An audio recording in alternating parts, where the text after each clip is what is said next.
Today, we will be discussing Jai Telangana movement, that is 1969 agitation. In our Telangana history, different agitations, different phases of agitations have different slogans, very catchy slogans. For example, if we talk about 1959 movement, Mulki Go Back movement, Non-Mulki Go Back movement. I repeat, Non-Mulki Go Back movement. We called it as Idli Sambar Go Back movement. And come 1969, the entire phase is associated with a name, that is Jai Telangana.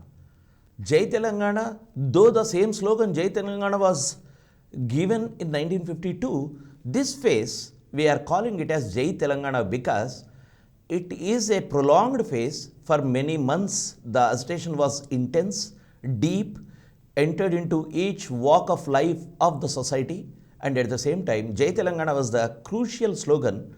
And the difference between the 1952 and this movement, if we see, 1952 movement started as a movement against non-mulkis or gair-mulkis, and employment is the major issue. From 1952 to 69, lot of water has flown in the Ganges. So what has happened? In 1969, we could see what are the ill effects of the United Andhra Pradesh government from 56 to 68. And all these things brought forth a new phase of agitation that is known as Jai Telangana agitation. And this Jai Telangana movement or 1969 movement is an important phase in Telangana history. This is the first time we have huge number of martyrs. 369 people were killed in this agitation, in the firings, in the lathi charge. They were grievously injured, seriously injured, then they died. No suicide as it happened in the last phase. This is all police brutality or the state brutality. That is why Telangana movement in 1969 was very violent, in a sense that attacks on the buildings, communication network, or many things we'll be seeing in detail in the class. Then deaths of the people is huge. That is how 1969 movement goes into the history as a movement which is very intense, deep and violent, and left a great scare on the Telangana society, as the entire movement was completely subdued or subjugated in the latter phase. One, by police brutality or suppression, and two, by the political maneuverings. The entire movement went into a political phase where 1969 movement could not win over the desired objective of separate Telangana state. Second aspect, 1952 movement started as gair-mulki or non-mulki agitation and entered into a phase that separate Telangana should be there.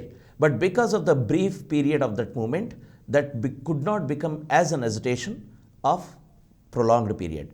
But in the 1969 movement, there is an experience, a long experience of the people about the treachery or bad governance or malicious intentions or blatant violation of all the rules which they have formed, all the agreements which they have signed, and the result is before the society. That is why 1969 movement is a non-compromising movement from the side of the people. From the side of the politics, it is compromised in the latter stage. So the non-compromising attitude of the people for the grievances which are arising out of the misrule between 56 to 68 is the reason for the Jai Telangana movement, that is 69 agitation. We will be discussing the origins of Telangana agitation, protest in Kottagudem and other places, fast unto death by Ravindranath or some of the other people. Then 69 agitation for separate Telangana here. Role of intellectuals, students, employees in Jai Telangana movement. So the basic document, if we want to talk about the movement, I think this book, this is Writings on 1969 History. This is 1969 Udyamam Charitraka Patralu.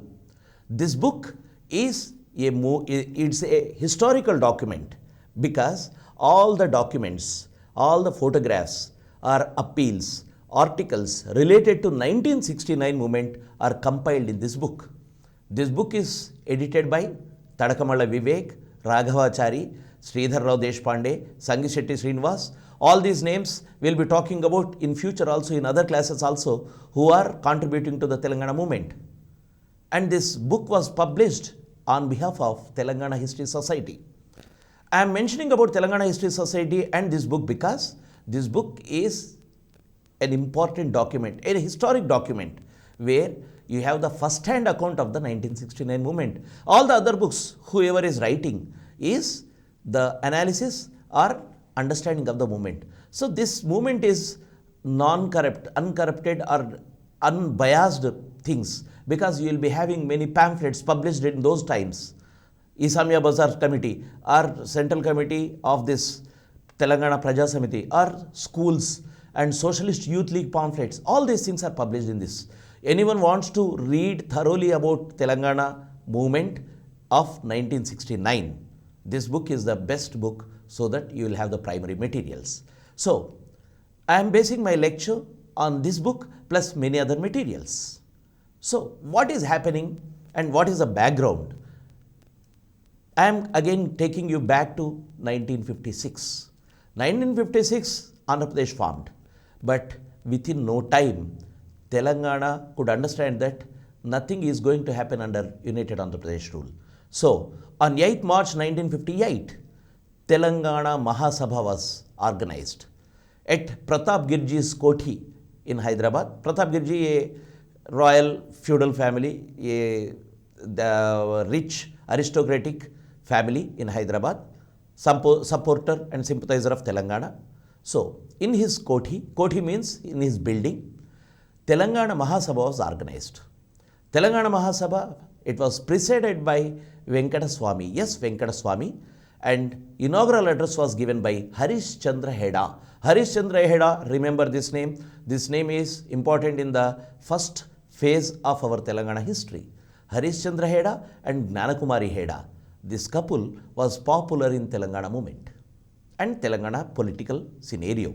So, Harish Chandra Heda was the person who gave the inaugural address. Bhoj Reddy, Madapati Hanumantrao, Marri Channareddy, Gopal Rao Egbote, all these names will be getting again and again. Raj Bahadur Gaur, ACPI leader. All these, in this you can see Bhoj Reddy, Madapati, Gopal Rao Egbote, all these are from Congress party. Marri Channareddy, Congress party. Raj Bahadur Gaur is not Gaud. Many books are giving as Raj Bahadur Gaud. It is not Gaud, it is Raj Bahadur Gaur, a North Indian origin. Raj Bahadur Gaur, a CPI leader. These people attended Telangana Mahasabha and spoke at length about the happenings in the past 2 years. What has happened? All the violations of gentleman agreement. So, this Telangana Mahasabha is the first attempt to reorganize the Telangana movement in United Andhra Pradesh. This you can take it as fact.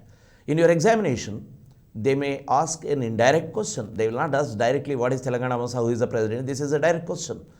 If analytically it has to be asked, the question can be framed like this. Which organization is the first organization which raised its voice in United Andhra Pradesh for the rights of Telangana? That is Telangana Mahasabha. 8th March 1958. I am talking about 8th March, another important day. Remember 8th March? We have many things happening on 8th March. We will be talking about another meeting, that is Bhuvanagiri Mahasabha on 8th March in the last phase of our Telangana movement. Why this 8th March? See, these are internationally prominent days. 8th March and May Day. We have these two occasions, we have availed these occasions to organize the masses. Remember this aspect. So, 8th March, Telangana Mahasabha. So, this is the first voice raised in a uniform manner. Then in that aspect, next, a subcommittee of Congress was formed with Konda Lakshman, K.S. Narayana and P.V. Narasimha Rao and some more people. These people were asked to look into the violations or the injustice being meted in the United Andhra Pradesh government. This is not a government committee. This is a subcommittee of Congress, remember. So, by this, we are having the first phase or first beginning of the discussion of injustice or non-happening of the non-implementation of the gentleman's agreement provisions. Then comes another important section. This is all part of your background of 1969 movement. 52 is over with the firing at City College and Jagan Mohan Reddy Commission inquiry and everything is over. 52 is over.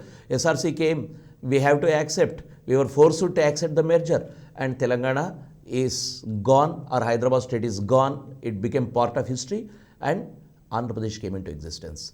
But even in Hyderabad state, the NGOs, even in Hyderabad state, the NGOs who were an organized force were fighting for their rights.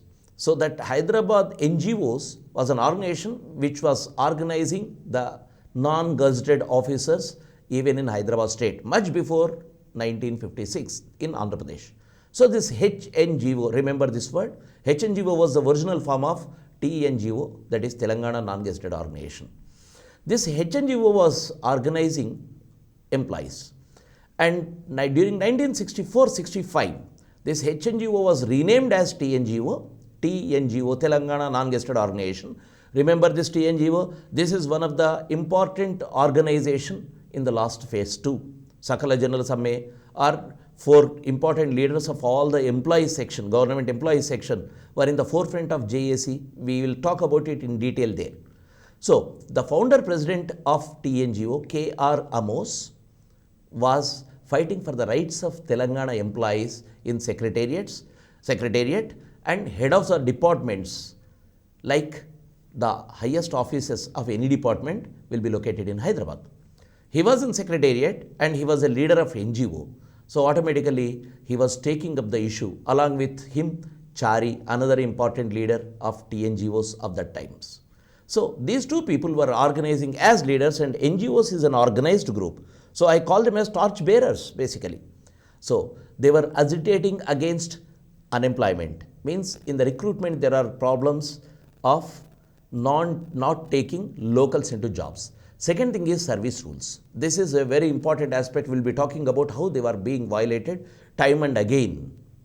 So on 10th July 1968, they gave a call to observe it as Telangana Safeguards Day.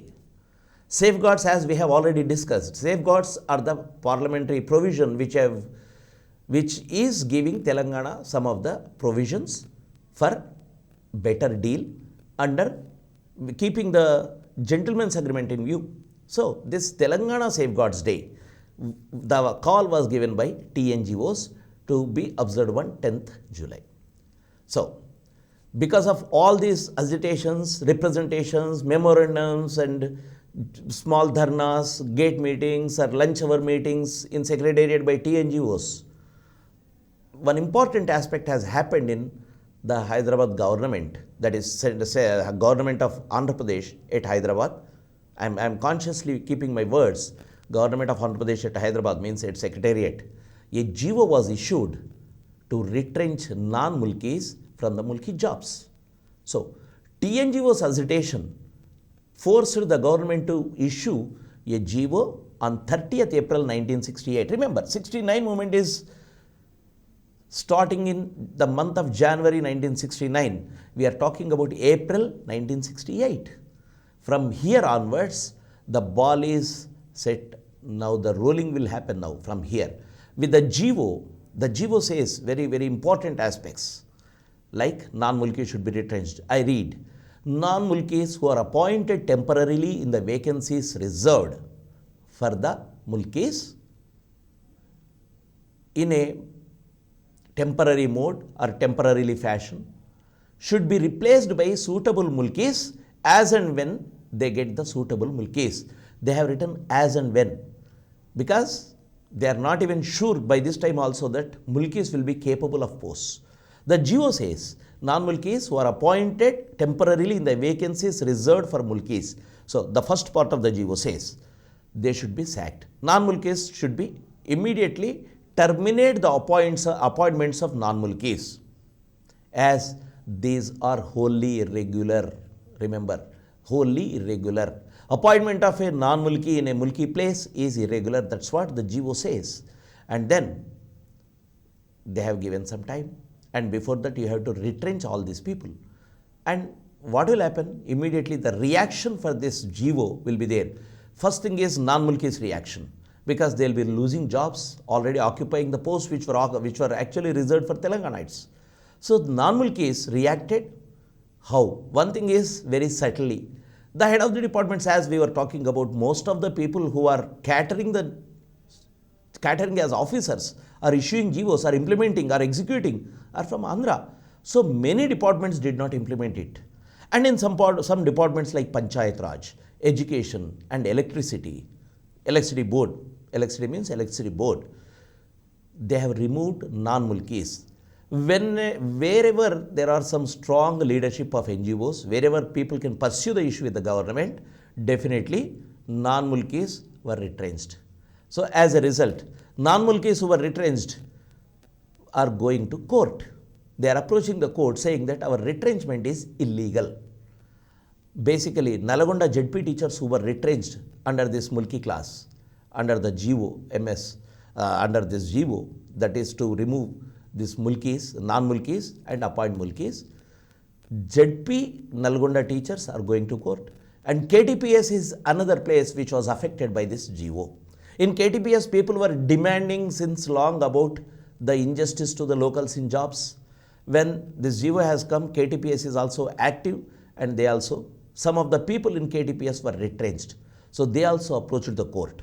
And very unfortunately, they have got, means Andhras who were retrenched, got a favorable verdict. So this is the background. Next, KTPS, Kottagudam Thermal Power Station. KTPS under Electricity Board. This was the first epicenter. I am calling it as epicenter. Means there should be some point where an agitation can take the cue, or a spark can be lit. Once a spark is lit, it will catch up on the area, or it will become fire.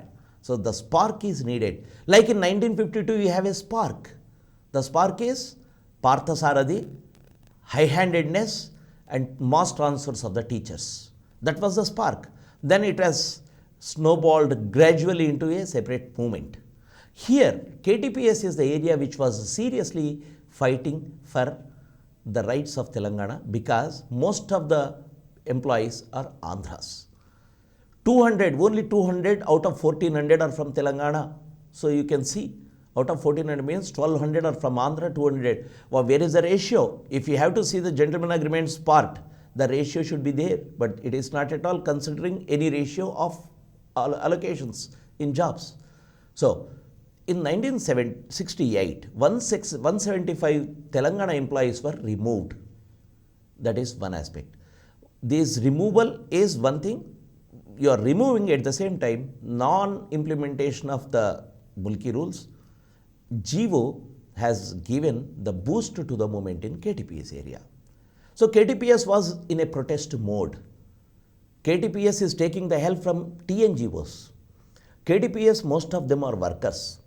TNGOs are NGOs, those who can talk and discuss about the GOs and many things they can, what you call, understand and implement. So TNGOs is a regular and very active trade union body. So TNGO started the agitation along with KTPS. They have taken help from this.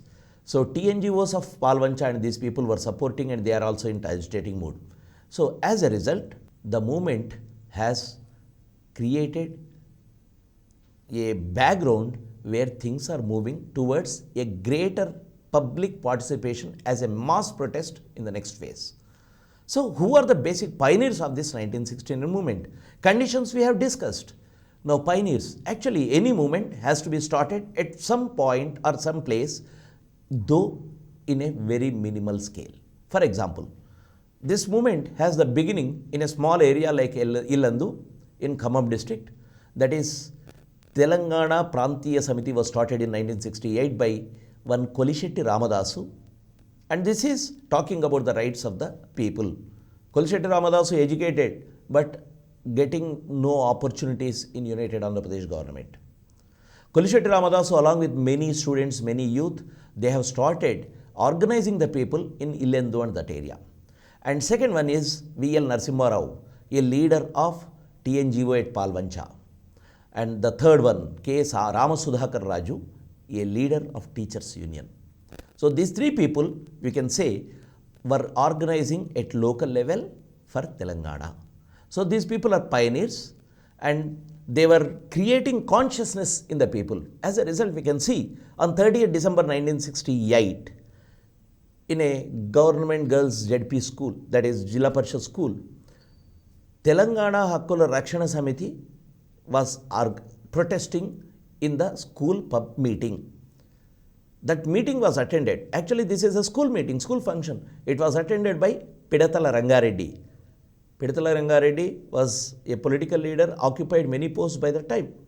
Then another one is TRC chairman J. Chokkarao. Chokkarao, Telangana Regional Committee chairman. So important people, they came to that meeting. And in that meeting, the demonstration and the slogan of separate Telangana angered or at least was not liked by the leaders who are attending this meeting. Chokkarao is the chairman of Telangana Regional Committee. He should not have opposed, but he has talked, which is very, very intriguing or very interesting for the people. He has heckled, he was what you call provoking the students in a different way. His statement was, he was talking about the agitation and saying that in the past 12 years we were unable to make the implements or safeguards get implemented. We were not able to do. We don't have that much capacity.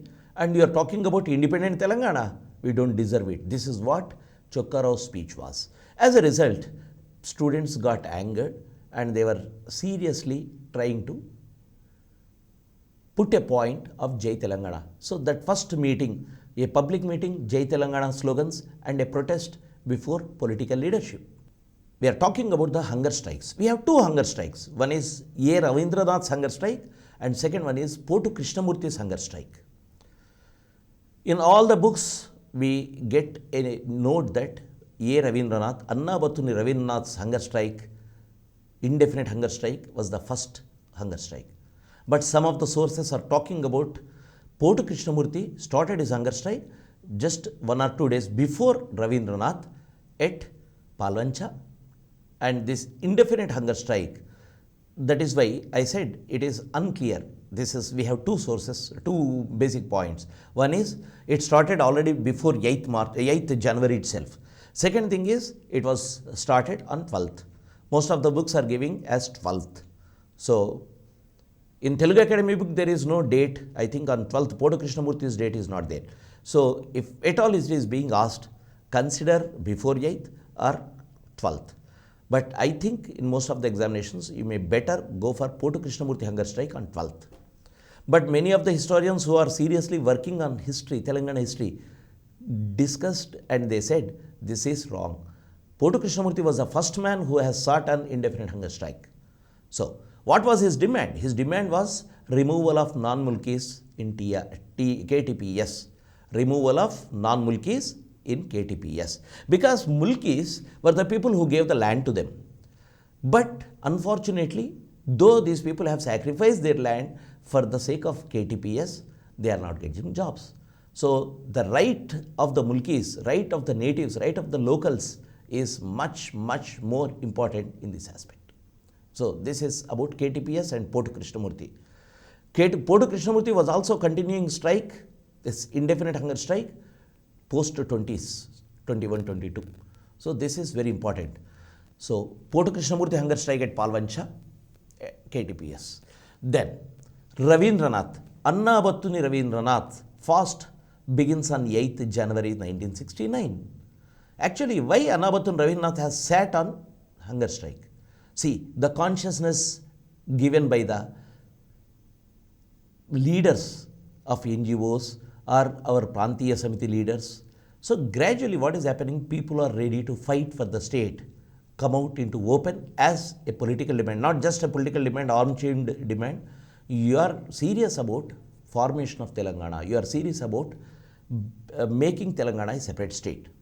So that slogans of 8th, when he was coming into the meeting, he was on the jeep and Kavirajamurthy, another prominent leader, was there, and this procession came and he sat on hunger strike. When he has sat on hunger strike, now this is the focal point. From here you can expect the radiation of the movement. I am speaking radiation, means there should be some point of reference which you will show and continue the movement. Rabindranath's fast unto death has created such opportunity that everything in the movement, like hartals or political demands or resolutions, are revolving around Rabindranath's fast till he withdrew from the past. So almost for 12 days, Rabindranath's fast was a thing which was bringing forth many aspects and making a change. So that way, remember Annabattuni Rabindranath as the person who sat on indefinite hunger strike on 8th January. To show solidarity with this Rabindranath's hunger strike, many organizations came forward because these people were staunch Telanganites but having no bigger voice. So like Telangana Rakshanala Udyama Samiti, then T. Purushottama Rao, he was the president of this. T. Purushottama Rao, remember this name, Telangana Rakshanala Udyama Samiti. Such names can be given in bits or it can be asked to match the following. Then CPI MLA Razab Ali. Razab Ali was the CPI MLA from Khammam, and Kavirajamurthy, vice chairman of Khammam municipality. Warangal students, all these people came to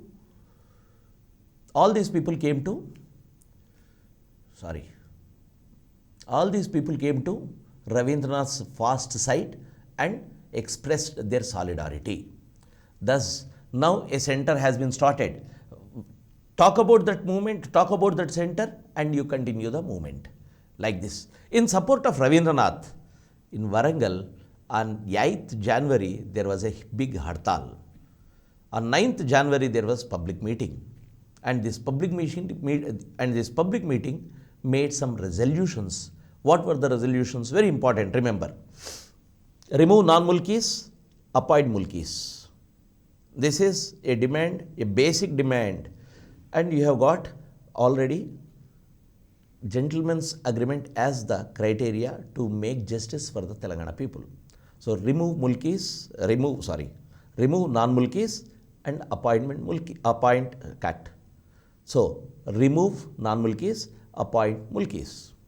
Next aspect, inquiry into fake certificates. All the certificates which were issued should be inquired so that the fake certificates, the persons with fake certificates can be identified and you can deny the job to him. Then assurance to implement the gentleman's agreement. The points which were discussed in gentleman's agreement should be implemented. This solid and proper assurance they wanted to get from the government. Then redesign Pochampad as a major project. Pochampad was a major project, but what has happened? Pochampad became a medium project with lesser targets, lesser adequate area and no allocations, as we have seen in another chapters. So redesign Pochampad as a major project is another demand. High-level committee to assess Telangana surplus is another point. What is this high-level committee? It is not any local political committee, but experts committee to assess the surplus or to assess Telangana's surplus. Once you understand Telangana surplus, you can force the government to shed all that to benefit the people of Telangana in the way of investing or allocating to. There were protests at Hyderabad. Rabindranath's meeting, Khammam. Now Khammam is the center, epicenter as I called. Now protests are spread everywhere. As we have seen, Warangal already they have joined the movement by making a hartal and bandh and procession.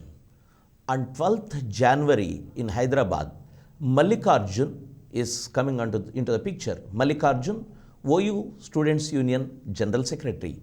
He demanded a separate state. part of the protest, part of the movement, we'll be talking about the problems or contradiction in the student movement. But the student movement is one of the important section which has started the movement in 1969 with a thorough zeal, vigor, and with solid, what you call, understanding of the injustice. The understanding of injustice, I'll explain further within no time. After some time, after a few minutes, I'll be explaining the injustices they are talking about. They have taken a procession from Usmania University to Nizam College, and this procession was very important. In this procession, many important leaders of next phase, national stature, like Jayapal Reddy, K. Keshav Rao, or Venkatram Reddy, all student leaders in 1969, they were in the movement. Nayana Narasimha Reddy, another important leader today, was part of the socialist movement, and he was also participating in this protest march.